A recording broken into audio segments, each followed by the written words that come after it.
Hi students, कैसे हैं। उम्मीद करते हैं कि आप अच्छे होंगे। आइए, एक कदम शिक्षा की ओर में आपका स्वागत है। स्टूडेंट्स, आज आपका चलेगा टेस्ट। स्टूडेंट्स, इस टेस्ट में कितने मार्क्स आपके आते हैं या किस प्रकार के क्वेश्चंस आते हैं, ये सारी चीज़ों को आपको जानकारी दी जाएंगी।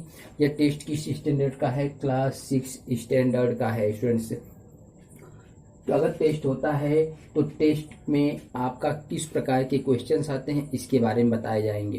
तो आइए देखते हैं कि टेस्ट में कितने मार्क्स आते हैं या किस प्रकार के क्वेश्चंस आते हैं। सभी चीज़ों को आपको जानकारी दी जाएंगी। इस वीडियो में नए हैं तो लाइक, सब्सक्राइब और शेयर करना ना भूलें और वीडियो को स्किप न करें। स्किप करने से नॉलेज स्किप होता है। स्टूडेंट्स, पूरा वीडियो देखें, पूरी नॉलेज गेन करें।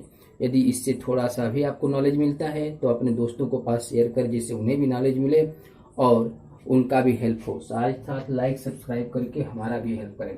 आइए स्टूडेंट्स, देखते हैं कि टेस्ट में आपको किस प्रकार का क्वेश्चन आ सकता है। तो स्टूडेंट्स, आप देख रहे हैं कि डिविजिबिलिटी से रिलेटेड क्वेश्चंस के बारे में आपने जानकारी ली है। तो डिविजिबिलिटी होती क्या है? डिविजिबिलिटी का मतलब ही होता है कि क्या इस नंबर से यह नंबर डिवाइड हो सकता है या नहीं हो सकता है। इसके लिए आपको क्या करना पड़ता है? डिवाइड करके चेक करना पड़ता है। डिवाइड अगर करते हैं, बेसिक जो डिवाइड होते हैं वो बहुत लंबी मेथड होती है, बहुत लंबा जाता है, जिससे समय भी ज़्यादा लगता है। तो स्टूडेंट्स, कौन सा ट्रिक अपनाया जाए, कौन सा तरीका अपनाया जाए जिससे शॉर्ट टाइम में, कम समय में, कम स्पेस में और आपका सटीक आंसर आ जाए, सही कुछ पता चल जाए। तो इन सभी चीज़ों के लिए आइए आपको बताते हैं। क्वेश्चन क्या कह रहा है? Test the divisibility of this number by divide 11। यह चेक करिए कि जो नंबर है वह 11 से डिवाइड हो पाएगा कि नहीं हो पाएगा। तो स्टूडेंट्स, अगर ये इतना बड़ा नंबर है और इस नंबर में 11 से डिवाइड करना हो आपको, तो स्टूडेंट्स समझ जाइए कि आपके साथ क्या होगा। मतलब बहुत लंबा चौड़ा डिवाइड आपको करना पड़ेगा। लंबे चौड़े के लिए लंबा समय की जरूरत पड़ेगी, मतलब सब कुछ चाहिए। तो आइए स्टूडेंट्स, देखते हैं कि किस प्रकार से शॉर्ट मेथड में होगा। स्टूडेंट्स, यहाँ पर ध्यान दें, आपका क्वेश्चन जो है यहाँ पर मैं राइट कर रहा हूँ 5 8 6 9 4 5 8 6 9 4 7 3 है। इसको चेक क्या करना है कि यह डिविजिबल है कि नहीं, किससे? 11 से। यही चेक करना है। स्टूडेंट, सबसे पहले आप क्या करेंगे, एक चीज ध्यान दीजिएगा। एक प्लेस को छोड़ करके, मतलब अगर आप ले रहे वंस तो वंस को लेंगे और उसके बाद वाले को छोड़ देंगे, टेंस को, ठीक है। फिर 100 को लेंगे, 100 के बाद 1000 को छोड़ देंगे, 10,000 को लेंगे। फिर 10,000 के बाद लाख को छोड़ देंगे और 10 लाख को लेंगे। आपको इससे पता चल गया कि एक वन साइड से स्टार्ट करेंगे और एक एक को छोड़ करके, मतलब ऑड प्लेस लेंगे। कौन सा प्लेस? ऑड और इवन आपको पता होगा। तो ऑड प्लेस वाले नंबर को आपको लेना है। और कैसे लेना, देखिए यहाँ पर पहले क्या है 3, तो लिखेंगे 3 प्लस, इसके बाद किसके पास है 4, तो यहाँ लिखेंगे 4 प्लस, यहाँ पर क्या है 6, तो यहाँ लिखेंगे 6 प्लस, यहाँ पर है 5, तो 5। अब इसमें क्या करेंगे स्टूडेंट, इसको करना है आपको प्लस 3 और 4 7 7 और 6 13 13 और 5 क्या हो गया आपका 18 आ गया। ये आपका आंसर आ गया 18, इसका ऐड करके। अब क्या करना है, जो चीजें आपने छोड़े हैं फिर उसको लेना है आपको। तो देखिए 7 को छोड़े हैं, फिर 9 को छोड़े हैं, फिर 8 को छोड़े हैं, फिर ऑड प्लेस लेना है आपको। मतलब 7 प्लस 9 प्लस 8। अब इसको क्या करना है, आपको ऐड करने हैं। ऐड करिए, 7 और 9 कितना हो जाएगा 16 है, 16 और 8 24, ठीक है फ्रेंड्स। अब स्टूडेंट्स यहाँ पर ध्यान दीजिएगा। अब स्टूडेंट्स यहाँ देखिए, इवन प्लेस ऑड प्लेस वाले नंबर को ऐड कर दिया आपने, फिर जो बचे थे रिमाइंडर उसको ऑड प्लेस वाले को ऐड कर दीजिए, ठीक है। ऐड करने के बाद आपको क्या करना है, इसमें से इसको क्या करना है, माइनस करना है। अब स्टूडेंट से माइनस करेंगे तो एक चीज यहाँ पर ध्यान दीजिएगा, 18 में से माइनस करना है -24 को, तो क्या होगा -6 आ गया। अब ये देखेंगे कि क्या -6 जो है 11 के टेबल में आता है, तो नहीं आता है स्टूडेंट्स। तो आप इसको लिखेंगे नॉट डिविजिबल बाई 11। ठीक है, इस नंबर को क्या लिखेंगे, यहाँ पर लिखेंगे 5 8 6 9 4 7 3 इज नॉट डिविजिबल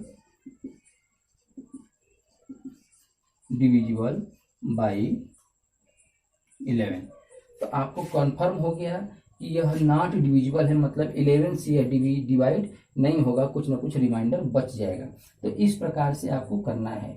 आप समझ चुके होंगे कि ऑड नंबर लेंगे उसे प्लस करेंगे, पीछे से फिर जो बचे हुए रिमाइंडर ऑड नंबर उसको लेंगे प्लस करेंगे और आपस में माइनस करेंगे।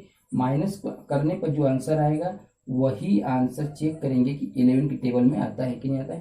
तो 11 टेबल में नहीं है तो आप उस नंबर को लिख देंगे कि नॉट डिविजिबल बाई 11। अगर 11 टेबल में है तो आप लिख देंगे इज डिविजिबल बाई 11। तो इस प्रकार से आप जो है डिविजिबिलिटी को चेक कर पाएंगे। आइए फ्रेंड्स नेक्स्ट क्वेश्चन लेते हैं डिविजिबिलिटी को चेक करने के लिए नेक्स्ट नंबर से। नेक्स्ट क्वेश्चन क्या है कि test the divisibility of this number by 8। कह रहा है इस नंबर को चेक करिए कि क्या 8 से यह डिविजिबल है कि नहीं, मतलब 8 से डिवाइड करने पर पूरी डिवाइड हो जाएगा या रिमाइंडर बच जाएगा। तो देखिए स्टूडेंट्स, इसको भी आपको बताएंगे शॉर्ट ट्रिक से, क्योंकि इतना बड़ा नंबर से तो इस नंबर का डिवाइड आपको करना पड़ेगा 8 से, तो थोड़ा लंबा चौड़ा जाएगा और समय भी आपका लंबा समझ जाएगा और स्पेस भी आपको ज़्यादा चाहिए। तो इससे समय कैसे बचेगा इसका शॉर्ट ट्रिक बताते हैं। पहले क्वेश्चन को राइट करते हैं। क्वेश्चन क्या है, 6 7 5 2 9 1 2 4। क्या चेक करना है, डिविजिबल बाई 8 मतलब है कि नहीं है। अब देखिए फ्रेंड्स क्या करते हैं, 8 से डिविजिबिलिटी चेक करने के लिए आपको वंस, टेंस और 100 ये 3 प्लेस की आपकी जरूरत पड़ती है। ये तीनों को आप लीजिए और यह लेकर के आपको जब तीनों को निकाले तो क्या पता चलेगा आपको 124। अब ये 124 को 8 से डिवाइड करके चेक करते हैं। 8 1 जा 8 4 ये आ गया 4 यहाँ पर, 8 5 जा 40 ये 4 रिमाइंडर बच गया। अब स्टूडेंट रिमाइंडर बच गया इसका मतलब क्या है, यह नॉट डिविजिबल है। क्या है, नॉट डिविजिबल। अगर रिमाइंडर नहीं बचता पूरी आप डिवाइड कर लेते, 0 रिमाइंडर होता तब आपका होता कि यह डिविजिबल है। तो आप इससे आपको पता चल गया कि वंस, टेंस और 100 तीनों प्लेस को एक साथ लेने पर और 8 से डिवाइड करने पर पूरी तरह से डिविजिबल नहीं है। तो यहाँ पर लिखेंगे इस नंबर को कि यह नंबर जो है 8 से डिविजिबल नहीं है, नॉट डिविजिबल बाई 8, यह 8 से डिविजिबल नहीं है। तो इस प्रकार से आप चेक करेंगे कि 8 से डिविजिबल है तो वंस, टेंस, 100 तीनों प्लेस को 8 की टेबल में। आइए स्टूडेंट्स नेक्स्ट क्वेश्चन लेकर आए हैं जो बहुत ही मजेदार, बहुत ही इंटरेस्टेड टॉपिक है और इस प्रकार के क्वेश्चंस अक्सर हमेशा पूछे जाते हैं आपसे टेस्टों में। और यह क्यों पूछे जाते हैं एक चीज और ध्यान देना है, ये बहुत इजी होता है लेकिन इसकी जो लैंग्वेज है उसको समझना थोड़ा बच्चों के लिए हार्ड होता है, बड़ा ट्विस्टेड होता है, यह घुमावदार होता है।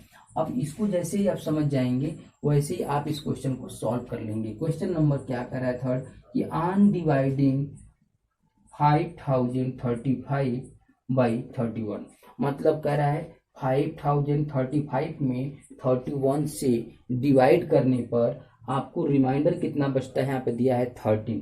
तो कह रहा है कि क्वांटिएंट कितना आएगा। तो स्टूडेंट सबसे पहले आपको पता चल गया है, एक चीज ध्यान रखिएगा कि आपका एक फार्मूला होता है dividend equal to divisor multiply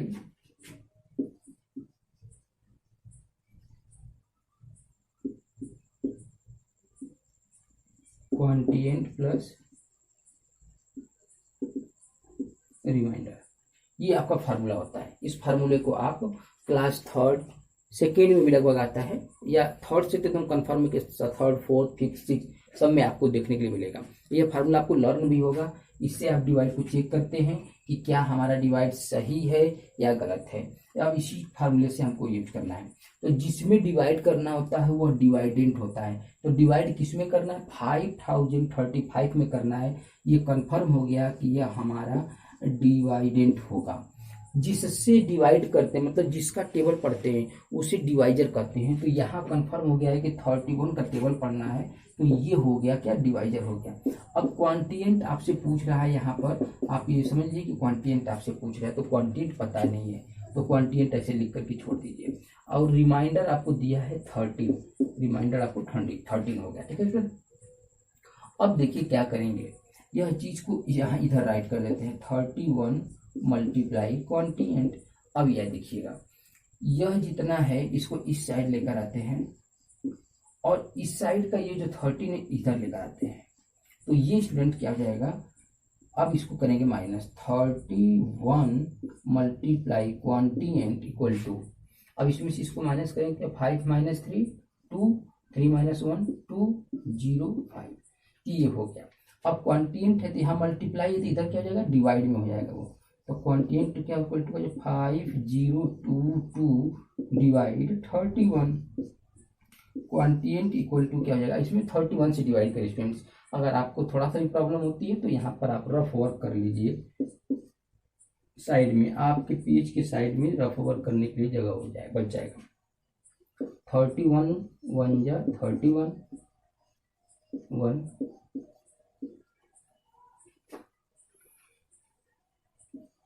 6 1 जा 6, 6 3 जा 18, ये हो गया 12, ये कैंसिल हो गया।